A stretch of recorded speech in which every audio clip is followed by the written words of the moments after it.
السلام علیکم ورحمۃ اللہ وبرکاتہ۔ کیسے ہیں آپ سب؟ امید ہے کہ سب خیریت سے ہوں گے۔ آج کی کلاس میں ہم نون ساکن یا تنوین کے قاعدے سیکھیں گے، ٹھیک ہے؟ نون ساکن یا تنوین۔ سب سے پہلے میں نون ساکن اور تنوین کو پہلے ڈیفائن کر لوں، اس کے بعد ہم مین قاعدے کی طرف آتے ہیں۔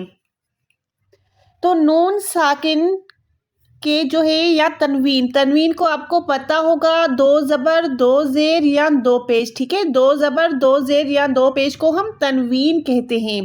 اور نون ساکن ہم نے گننا کیا ہوا ہے، گننے والی کلاس میں ہم نے کیا پڑھا تھا کہ ہمیشہ نون مشدد ہو، دیٹ مینس نون یا میم پہ شد ہوگی تو اس پہ ہمیشہ گننا ہوگا، لیکن نون یا میم ساکن ہوگی تو اس میں گننا کب ہوگا کب نہیں ہوگا، اس کے 4 قاعدے ہیں۔ تو بیسیکلی آج ہم وہ 4 قاعدے پڑھنے والے ہیں، ٹھیک ہے؟ ان میں سب سے پہلا قاعدہ ہے اظہار کا قاعدہ۔ نون ساکن یا تنوین کا سب سے پہلا قاعدہ آج ہم کریں گے، وہ ہے اظہار۔ اظہار کا مطلب ہوتا ہے ظاہر کرنا۔ آپ نے جو ہے نام سے ہی اندازہ لگا لینا ہے کہ اظہار کا مطلب ہوتا ہے ظاہر کرنا۔ اب سوال یہ ہے کہ کس کو ظاہر کرنا؟ تو یہاں پر دیکھیں، نون ساکن یا تنوین، ٹھیک ہے؟ تنوین کی میں سیمبلز لکھ لیتی ہوں تاکہ آپ کو پتا چلے کہ کس کی بات ہو رہی ہے۔ نون ساکن یا تنوین، ٹھیک ہے؟ اس کا قاعدہ ہے اظہار کا قاعدہ، فرسٹ قاعدہ، یہ پہلا قاعدہ ہے۔ تو پہلے قاعدے میں اظہار ہے، اظہار کا مطلب ہے ظاہر کرنا۔ اب یہ کس کا قاعدہ ہے؟ نون ساکن یا تنوین کا قاعدہ۔ تو اس کے لیے آپ سب سے پہلے اس کا قاعدہ لکھ لیں۔ نون ساکن یا تنوین کے بعد حروف ہلکی میں سے کوئی حروف آ جائے تو اظہار ہوگا، دیٹ مینس ہم نون ساکن یا تنوین میں گننا نہیں کریں گے بلکہ ان کو ظاہر کریں گے۔ یہ قاعدہ آپ نے لکھ لیا۔ اب آپ اس قاعدے پہ فوکس کریں، پھر آپ کو میں سمجھاتی ہوں۔ اب یہاں پر دیکھیں نون ساکن یا تنوین ہے، ٹھیک ہے؟ اس کے بعد کیا میں نے بتائی؟ حروف ہلکی، حروف ہلکی۔ اب حروف ہلکی کون سے ہیں؟ یہ بھی ہم نے حروف مستعلیہ کی کلاس میں حروف ہلکی کو بھی ہم نے پڑھ لیا تھا۔ وہ کون سے تھے؟ حمزہ، ہا، عین، ہا، غین، خو، ٹھیک ہے؟ ٹوٹل یہ 6 ہیں۔ ان کو آپ نے ذہن میں بٹھا دینا ہے کہ نون ساکن یا تنوین کے بعد حمزہ، ہا، عین، ہا، غین، خو، ان میں سے کوئی بھی حروف آئے گا تو ہم نے وہاں پر نون کو ظاہر کرنا ہے، نون پہ گننا نہیں کرنا۔ گننا کیا ہوتا ہے؟ آواز کو ناک میں لے جانا، ٹھیک ہے؟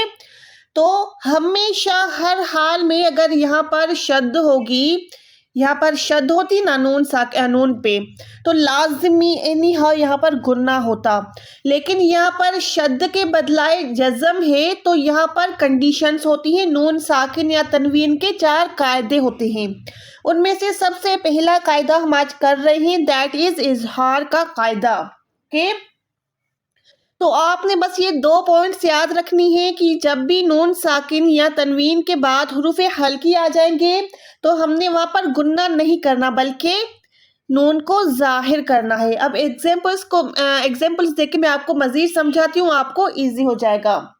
فار ایگزامپل، یہ قرآن میں حروف آتا ہے من اہل الکتاب، ٹھیک ہے؟ من اہل۔ اب یہاں پر ہم من اہل ایسے نہیں کریں گے، یہاں پر کیا کریں گے؟ یہاں پر نون پہ ہم نون کو ناک میں نہیں لے جائیں گے، یہاں پر گننا نہیں کریں گے، اوکے؟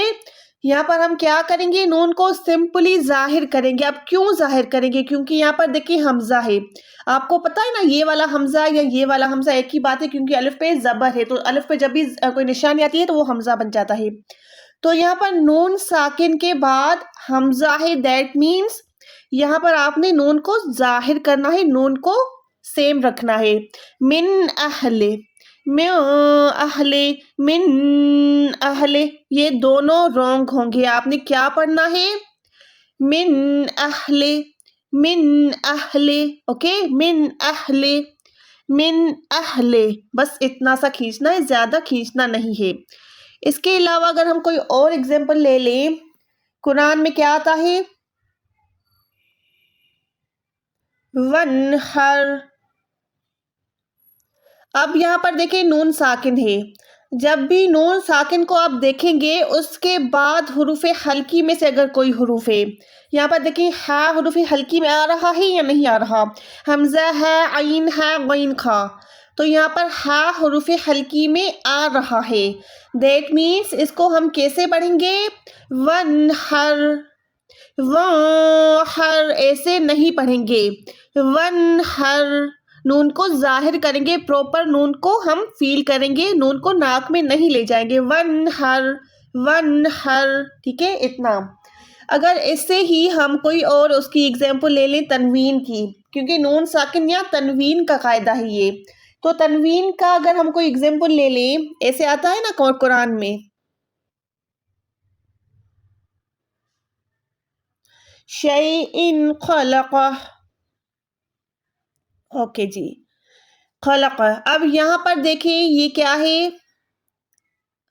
یہ تنوین ہے۔ اب آپ سے حمزہ کو نہیں دیکھیں گے، آپ صرف تنوین کو دیکھیں گے، حمزہ کے نیچے جو دو زیر ہے نا، دو زیر، یہ بیسیکلی تنوین ہے، دو زبر دو زیر یا دو پیش کو ہم تنوین کہتے ہیں۔ تو یہاں پر دو زیر آ گئی، اب دو زیر کے بعد یہاں پر کیا ہے، خو، خو کس میں آتا ہے، حمزہ ہے، عین ہے، غین، خو، تو تنوین کے بعد بھی اگر خو آئے گا تو ہم اس تنوین کو شو کریں گے، ظاہر کریں گے، کیسے، یہاں پر گننا یا کھینچیں گے نہیں، اس کو نارمل رکھیں گے، شیئن خلقہ، شیئن خلقہ، ٹھیک ہے اس ٹائپ کا۔ اگر ایک اور ایگزامپل ہم اس کو مزید واضح کر لیں، قرآن میں ایسے بھی آتا ہے، عصفن غرقا، ٹھیک ہے، غرقا نہیں ہے، غرقا، جب بھی دو زبر پہ دو زبر آتی ہے نا، اس کے بعد ہم وقف کرتے ہیں تو اس کو غرقن کی بدلے غرقا پڑھیں گے۔ اچھا، اب یہاں پر دیکھیں فا کے نیچے کیا ہے، دو زیر ہے، ٹھیک ہے، یہاں پر دیکھیں یہ دو زیر ہے، دیٹ مینس دس از تنوین۔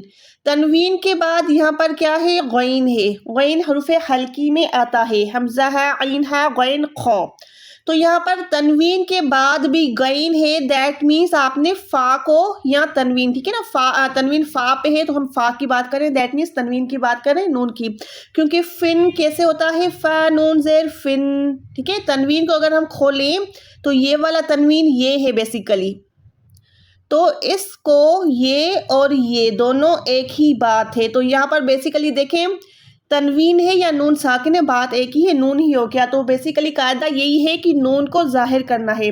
یہاں پر فن غرقن، فن یا فن ایسے نہیں ہوگا، نارمل رکھیں گے، فن غرقن، عصفن غرقن، ٹھیک ہے۔ I hope this is clear. اس کے بعد انشاءاللہ نیکسٹ کلاس میں ہم نون ساکن کا دوسرا قاعدہ وہ اقفا، وہ والا کر لیں گے۔ ابھی کے لیے اپنا بہت سارا خیال رکھیے گا، ملتے ہیں اگلی کلاس میں، اللہ حافظ۔